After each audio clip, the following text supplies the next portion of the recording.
A while ago, didn't we, about Meghan Markle's podcast and how every single episode seemingly has problems attached to it, whether it's Meghan's grip on reality for the truth, or of course the guests that seemingly say things that are simply not true.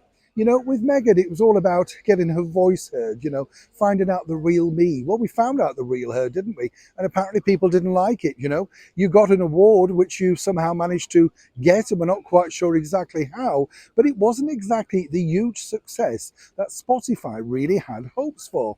Let's not forget they lashed out a lot of money, hoping to get fabulous content, fabulous guests. But then you ended up with guests like this. That's right. A little known actress, activist, a bit of a nuisance really all round, a person called Jamelia Jamil.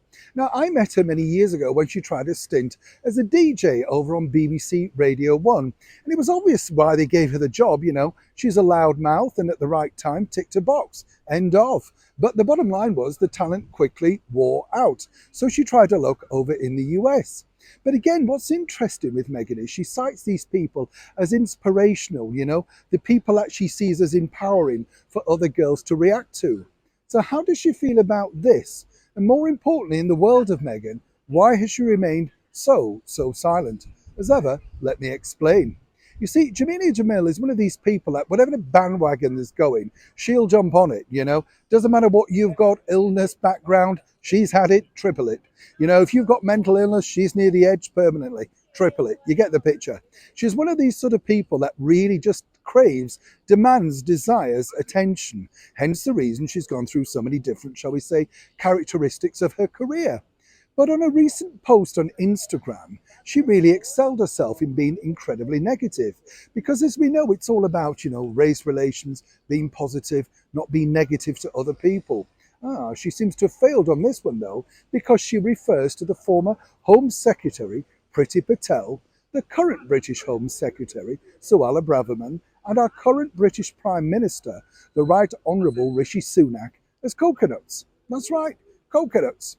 Now, the bottom line here is that, isn't that terrible? Isn't that the worst thing you could do, particularly when you're an activist, to lash out, put that out in print? And of course, naturally, if someone on the other side, say, was to do that, the media would be all over it. But where's Meghan's response to this? We've reached out to her team as ever. Seemingly, she's too busy. Of course she is. She's pocketed the money from Spotify now. Doesn't need to associate herself with Jamelia. Moved on. And in fact, we're not quite sure whether Meghan really interviewed Jamelia at all. But whichever way you look at it, this particular individual seemingly is a very nasty piece of work. And so next time you see her spouting the be kind, let's all be together, just cast your mind back to this particular post in which she referred to these three people as coconuts. Now I ask you, how kind is that? Meghan, you should be thoroughly ashamed of your association. Neil Sean in the very heart of London.